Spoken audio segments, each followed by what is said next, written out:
Honorable members of the Legislative Assembly, Vanakkam. It is a great honor and privilege to deliver my first address to the 16th Legislative Assembly in this august House. This House has a glorious heritage, and all of you are proud inheritors of this legacy. I take this opportunity to extend my warm greetings for the new year and Pongal to all the members and to the people of Tamil Nadu. I wish that this year brings happiness, prosperity, and well-being to the people of the state. I would like to congratulate the Honorable Chief Minister Thiru M.K. Stalin for galvanizing the entire government machinery and effectively managing the second wave of the COVID pandemic by ramping up health infrastructure, ensuring availability of oxygen and essential drugs, and transforming the vaccination drive into a people's movement immediately after assuming office. The government's strategy in successfully containing the second wave without significantly affecting people's livelihood and economy has served as a model for the entire nation. The government has taken extensive measures to increase the coverage of vaccination against COVID. Mega vaccination drives are being conducted on a weekly basis throughout the state. When this government assumed office, the coverage of vaccination was very low, with only 8.09% of the eligible population having been administered the first dose and 2.84% the second dose. In just 7 months, due to the concerted efforts of this government, the vaccination coverage has been increased to 86.95% for the first dose and 60.71% for the second dose, with a total of 8.55 crore doses being administered. I request the people of Tamil Nadu to continue to cooperate with the government's efforts to ensure success. In line with the new policy announced by the Honorable Prime Minister on 25th December last year, the state has expanded the vaccination program to cover children in the age group of 15 to 18 years and will provide precaution dose for frontline staff, health workers, and vulnerable sections above 60 years of age. Recently, the Omicron variant of coronavirus has been identified and reported in many states of India, including Tamil Nadu.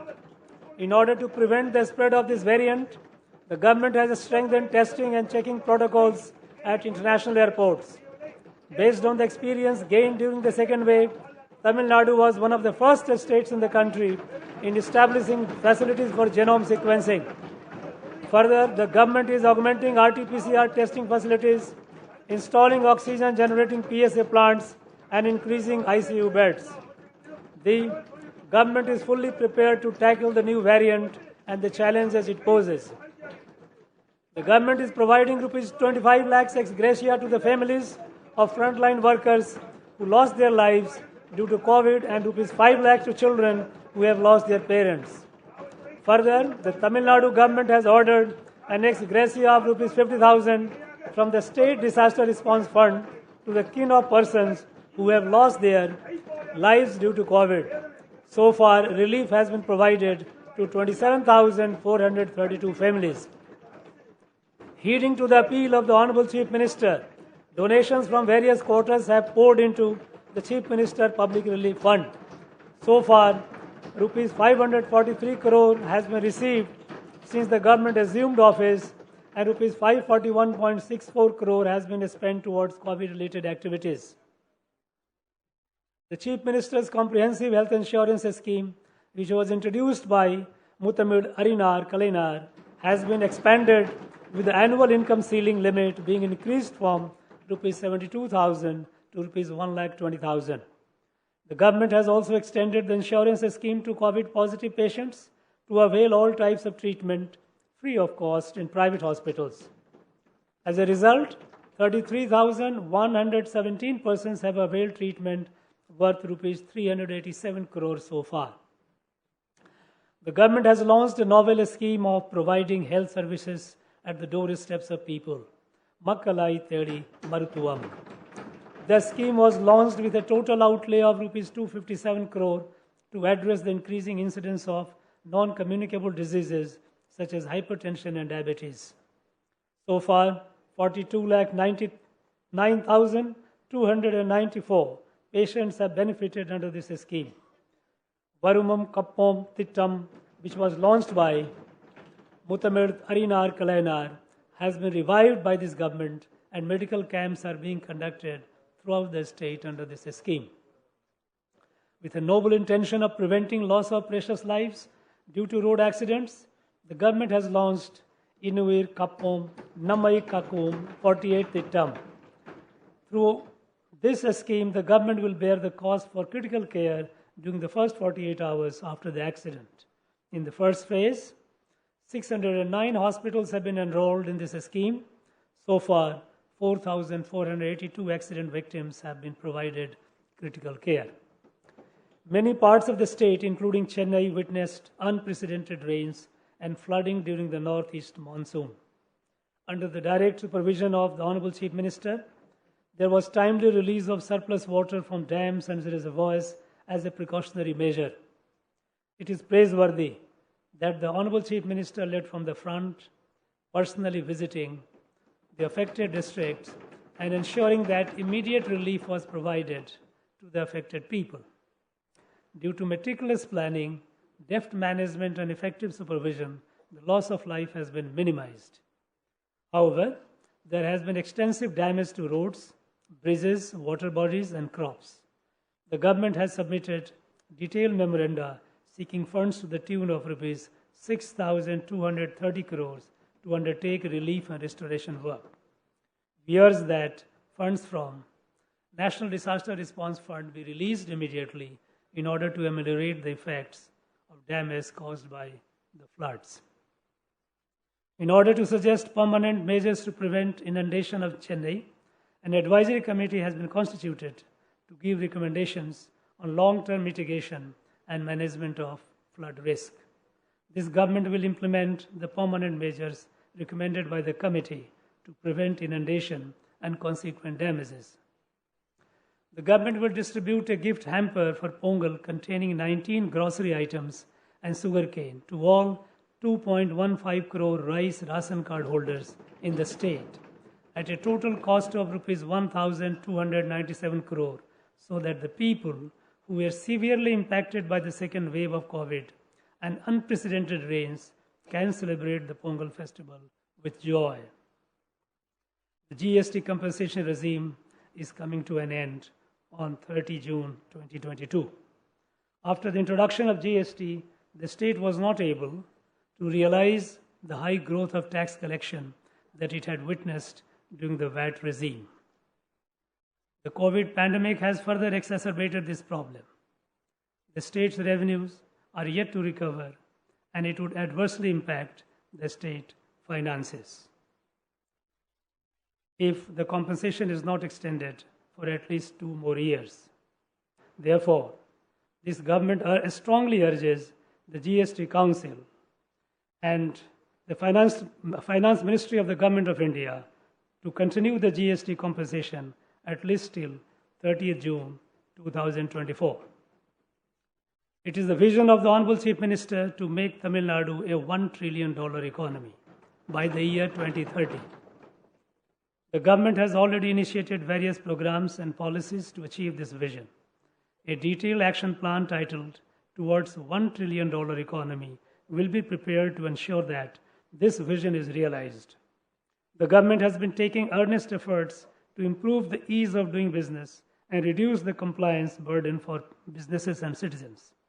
The Honorable Chief Minister has launched a new single window portal and a mobile app to facilitate its use. Further, during the last assembly session, 165 obsolete and redundant acts were repealed. In a survey conducted by a popular English weekly, our Chief Minister has been adjudged as the most popular Chief Minister in the home state in India. It is laudable that the Honorable Chief Minister has achieved this recognition within such a short span of time after taking charge. The government has remained true to the Honorable Chief Minister's commitment of providing responsive administration. At the end of the first 100 days of Uggal Togutil Mudatamaichar scheme, the government has successfully redressed 229,216 petitions. To continue this good governance practice, the government has created a separate department, Mudalavarin Mugavari, under the direct supervision of the Honorable Chief Minister by the integrating Ungal Togutil Mudalmaichar department with CM Cell.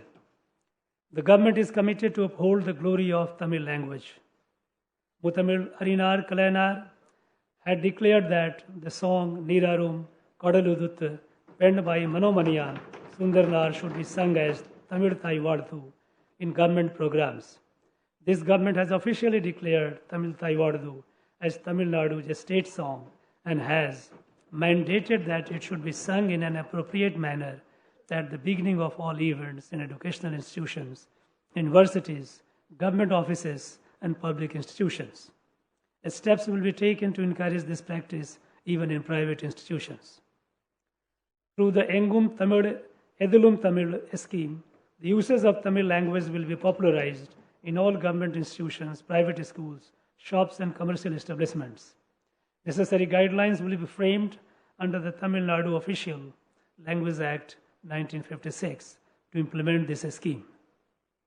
In order to encourage the students studying in Tamil medium, 100 textbooks in various subjects in professional courses are being translated into Tamil. The government has declared January 12 as World Tamil Diaspora Day, which will be marked by special events every year. Steps will be taken to bring together all Tamil welfare associations in different countries and in other states of India on a single platform. This will help the non-resident Tamils to be in touch with their roots and also facilitate their investment in the state. The Thai Man scheme will enable non-resident Tamils to participate in the development of infrastructure in their native places. The government is committed to promote the welfare of Sri Lankan Tamils in the state. Orders have been issued for constructing 3,510 houses in the first phase at a cost of Rs 176 crore to improve living conditions in rehabilitation camps. Further, the Honorable Chief Minister has launched several schemes, including increase in cash assistance, a skill training, and a scholarship, free clothes and utensils, and free gas connections for Sri Lankan Tamils. The government accords highest priority to effective maintenance of law and order in the state. 2 new police commissionerates have been created in Awadhi and Tambaram to improve policing in the Greater Chennai region. For their invaluable contribution in the effective management of COVID, 1.17 lakh police personnel were awarded Rs 5,000 each as incentive. This government places high priority on the safety of women and children. The Tamil Nadu State Policy for Children 2021 has been launched for the overall well-being of children, particularly to prevent crimes against them. This government will undertake stringent measures to prevent sale of drugs near educational institutions. This government places high priority on the welfare of farmers and development of agriculture. Due to timely desilting of channels, release of water from Mettur Dam as per schedule, and implementation of Kuruvai package for Rs 61 crore, a record paddy coverage of 4.9 lakhs acres has been achieved in the Kuruvai season this year. To provide succor to the farmers who suffered paddy crop loss due to the recent torrential rains, the government has announced a compensation of Rs 6,038 per hectare for purchase of necessary inputs to enable replantation by farmers. Due to continuous efforts of this government, 25 lakh farmers have been enrolled in the Pradhan Mantri Fasal Bima Yojana, and an area of 37 lakh acres of crop has been ensured. This government is committed to protect and preserve the state's rich biodiversity and natural resources. The government has announced Kaduveli wetlands in Viluppuram district, where migratory birds flock every year, as the 16th bird sanctuary in the state. Recently, an eco park at the ecologically important Palikarnai marshland was inaugurated by the Honorable Chief Minister. The Honorable Chief Minister has launched a people's movement, Mindum Manjapai, to create awareness about the ills of single-use plastics and revive the age-old tradition of Tamils to live in harmony with nature. Though Tamil Nadu is endowed with rich mineral resources, the state government does not realize adequate revenues from mining. In fact, revenues from mining have stagnated over the last decade. In order to carry out mining in an ecologically sustainable manner and mobilize revenue for government, a natural resources management plan will be formulated. After many years, we are able to store water at the current permissible limit of 142 feet level in Mulai Periyar Dam for many days continuously. This government will take all necessary measures to restore the full reservoir level of 152 feet as per the decreed judgment of the Honorable Supreme Court. While extending constructive cooperation to neighboring states, Tamil Nadu will continue to fight for its rightful share of river waters. This government, which is committed to the welfare of farmers, will never allow construction of Megadatu Dam by Karnataka across Kaveri River. This government recognizes the vital role played by livestock sector in supplementing farmers' income and providing nutritional security in the rural economy. 7,760 specialized veterinary health care and awareness camps will be conducted to provide free veterinary health care services, particularly in remote villages. It is the paramount duty of this government to ensure the livelihood and safety of fishermen. We strongly urge that immediate steps should be taken to release the 68 fishermen and 75 fishing boats belonging to Tamil Nadu, currently in Sri Lankan custody. To find an amicable solution to this persisting issue, we exhort the External Affairs Ministry of Government of India to take measures to resume direct talks between Indian and Sri Lankan fishermen. To further safeguard our fishermen from natural calamities, this government plans to establish transponders in all mechanized boats in the state to provide seamless communication system. The special allowance for fishermen during the fishing lean period has been enhanced for Rs 5,000 to Rs 6,000 per family. An amount of Rs 74 crore has been disbursed to 1.22 lakh fishermen families this year. The government is committed to providing quality education for all children. A mission mode program, Illam Thedi Kalavi, has been initiated with an initial outlay of around Rs 200 crore to bridge learning losses among students of classes 1 to 8 due to lack of access to a structured education during the lockdown. The program is implemented with the support of volunteers and the community. This program is successfully implemented in 12 districts on a pilot basis and is now being scaled up to the entire state. So far, 80,138 Illam Thedi Kalavi centers have been started. A massive grassroots level exercise has been undertaken to bring dropout children back to school. Using a GPS-enabled mobile application and with 80,000 surveyors drawn from various departments, 1,73,792 children have been identified and successfully enrolled in age-appropriate classes. We are conscious of the fact that the future of a country is shaped by its classrooms.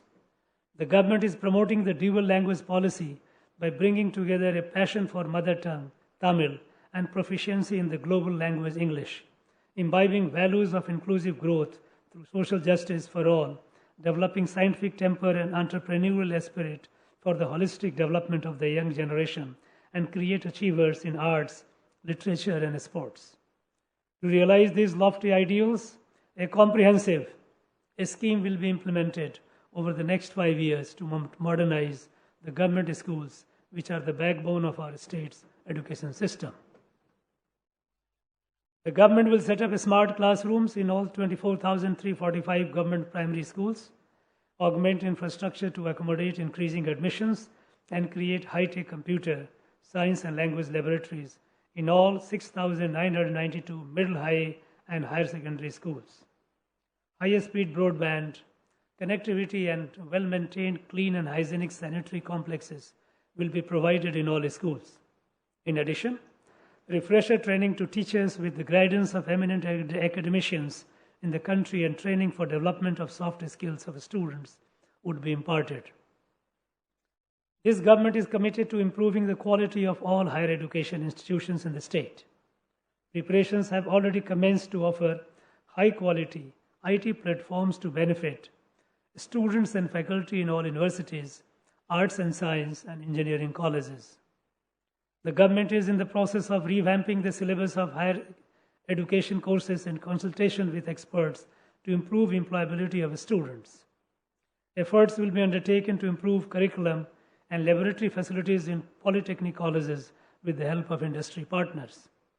The government has decided to reimburse all fees, including tuition fee, hostel fee, and counseling fee to government school students admitted to professional courses under 7.5% seats allotted on preferential basis. So far, 8,371 students have been benefited. This scheme will be implemented this year at a cost of Rs 181 crore. The government envisions a data-driven decision support infrastructure for improving governance. The Data Purity Project aims to analyze data across various departments and to ensure that the benefits of government schemes reach the deserving. Implementation of e-office system is in progress, which will enable a speedy disposal and efficient management of files while improving transparency and accountability. A computerized system will be rolled out to effectively manage government assets using appropriate technologies. Tamil Nadu is evolving as a hub for data centers and has attracted an investment of around Rs 30,000 crore. With the objective of attracting more investment and to ease the establishment of data centers, the government has released a new policy, the Data Center Policy 2021. The government is committed to making Tamil Nadu the most preferred investment destination in South Asia.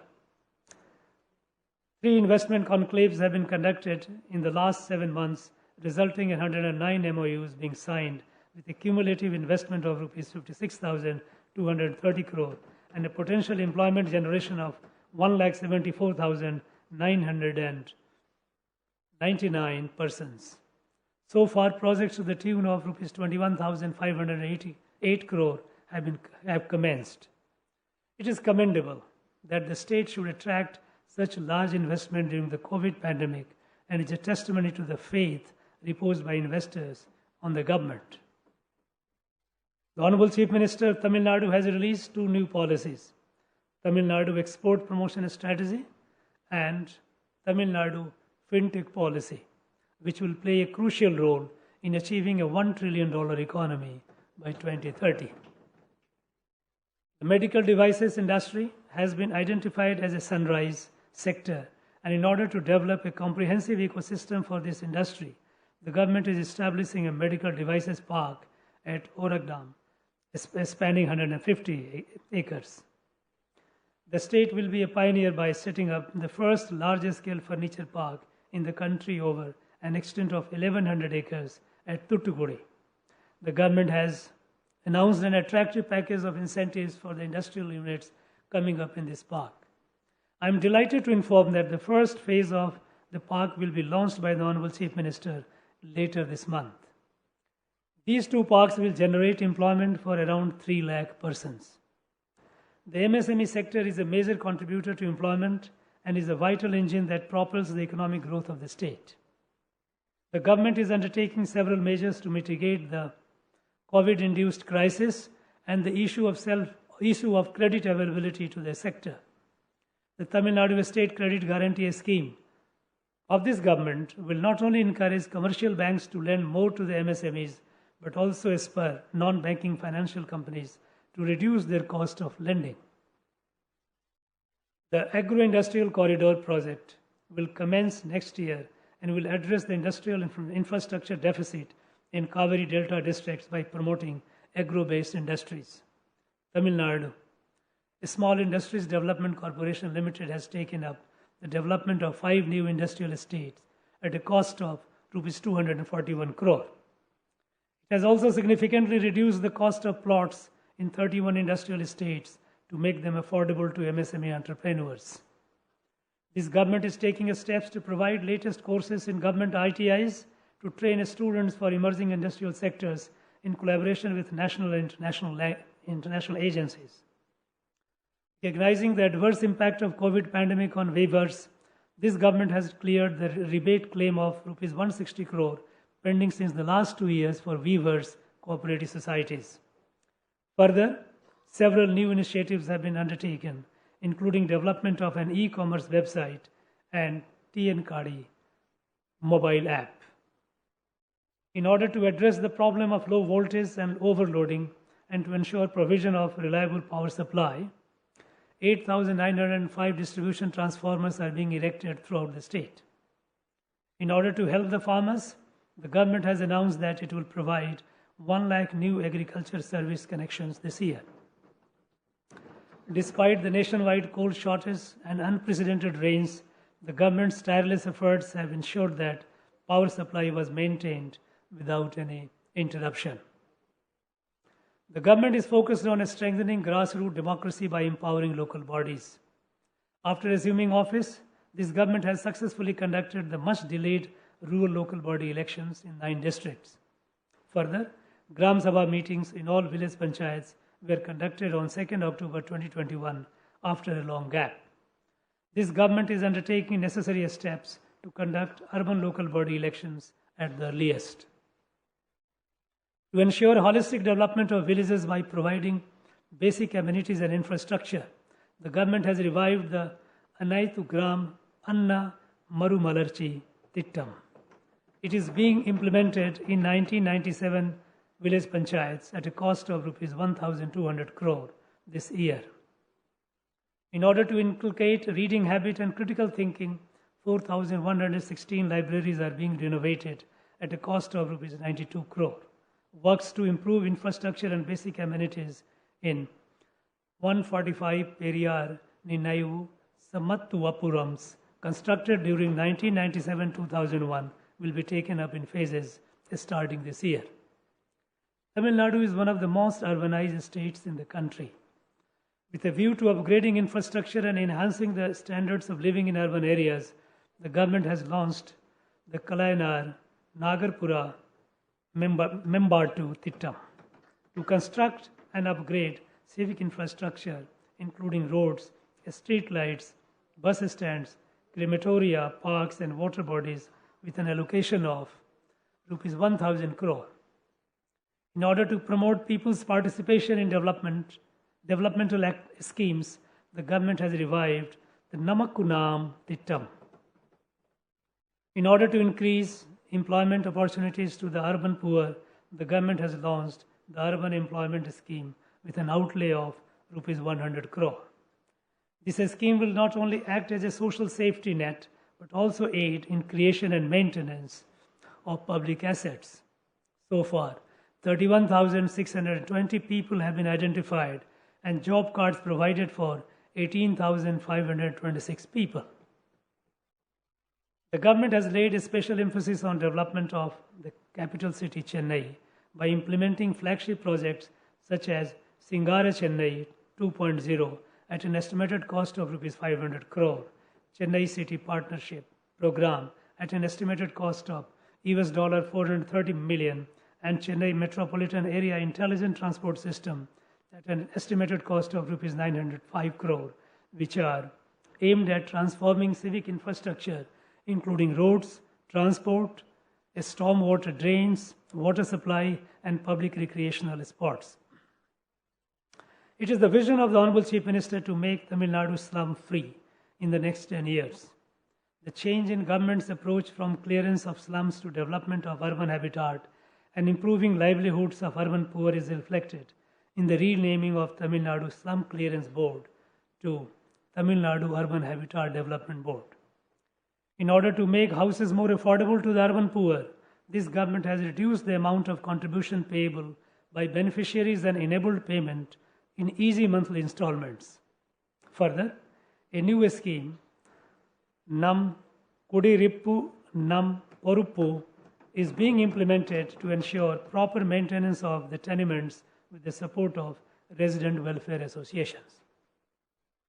The government is focused on strengthening the road network in the state to promote economic and social growth. Under the Chief Minister's Road Development Program, works for widening of 894 kilometers of roads at a cost of Rs 2,989 crore have been sanctioned this year.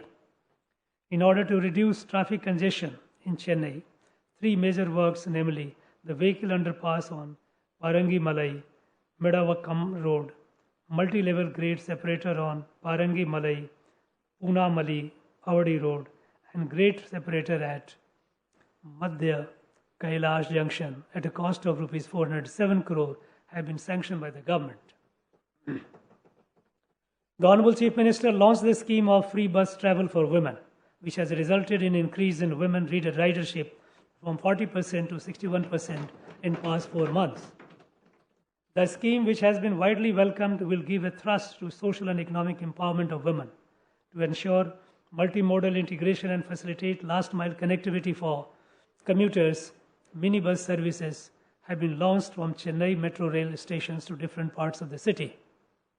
The government will formulate a strategy to revitalize tourism-based economy in the state, leveraging the glorious history, cultural heritage, and pristine natural beauty with which the state is blessed. A new tourism policy, including components to promote adventure tourism, will be released this year. To secure the future of children who have lost both their parents due to COVID, the government is depositing a sum of Rs 5 lakhs in the name of the child in Tamil Nadu Power Finance Corporation. The deposited amount will be paid with accrued interest when the child completes 18 years of age.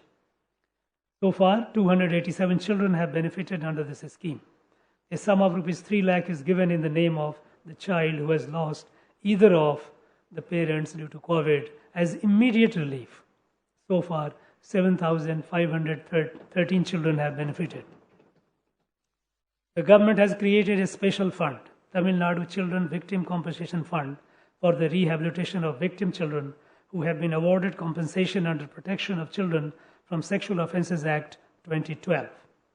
So far, 103 children have benefited under this scheme and Rs 2 crore has been disbursed.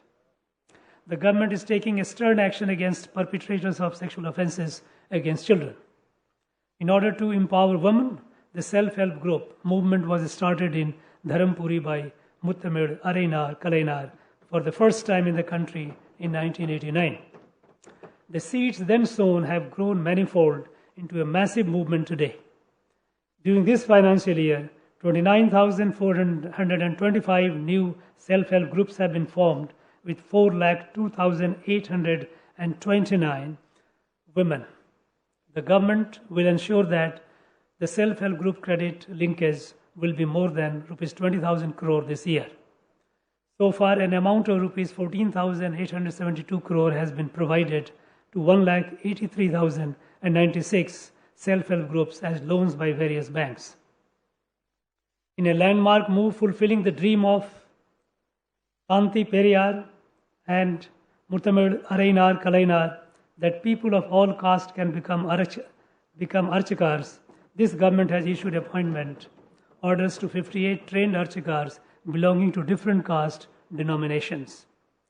Since the government assumed office, 432.82 acres of temple lands at an estimated value of Rs 1,628.61 crore have been retrieved after clearing encroachments. This government is providing Rs 1,000 as monthly incentive to priests working in 12,959 temples under Orukala Pujai scheme. This government also ordered that no charges will be collected from differently abled for conducting their marriages in temples and temple-owned marriage halls. A publication division of Hindu Religious and Charitable Endowment Department will be established with state-of-art facilities to bring out books on the history and architecture of temples and the rich Tamil literature, including Bhakti literature. A drive will be launched to preserve the rare palm leaf manuscripts available in temples and mutts. Major temples will be encouraged to have book stalls wherein books about the history of temples, heritage, culture, and Tamil language will be displayed. Retired officials of Archaeological Survey of India and State Archaeological Department have been appointed as archaeological advisors for conservation, preservation, and renovation of ancient temples under the control of HRNC Department. I sincerely appreciate the government for taking proactive steps to safeguard temple lands and effectively manage temple assets. In the recent excavations carried out by the State Archaeological Department, it has been scientifically established that Tanporunai civilization, which thrived on the banks of Tamirparani River, dates back 3,200 years. Works will commence shortly to establish a museum with modern facilities to showcase the rare artifacts found in excavations carried out in Adichalanur, Sivakalai, and Korakai. To protect our archaeological heritage, the government has banned mining activities in the vicinity of archaeological sites and in archaeologically important places. The core ideology of the Dravidian movement is to ensure self-respect, dignity, and social justice for every individual, especially those belonging to the marginalized communities. The Honorable Chief Minister gestures to personally visit the Nari Kurovar and Irular families in their homes and address their grievances. It speaks volume about his personal commitment to this cause. Acting upon a long-standing demand, the government has created the Tamil Nadu State Commission for Scheduled Caste and Scheduled Tribes, a statutory body with autonomous powers for the protection of rights of these communities. This government has taken several steps, including increase in allowances, sanctioning of new hostels, and initiation of training programs for the welfare of students belonging to Adi Dravidar, scheduled tribes, backward classes, most backward classes, and denotified communities. The unrelenting efforts of the Honorable Chief Minister have made 27% reservation in other backward classes in All India quota for undergraduate and postgraduate medical courses a reality. We will take all necessary steps to ensure that similar provision is provided in all professional courses at the All India level. From the days of Justice Party, the state has been at the forefront in upholding the values of social justice and has been guiding other states on the path of humanity and progress. This government will continue to perform this historical responsibility. Entrance exams create an unequal platform by being inherently discriminatory against rural students.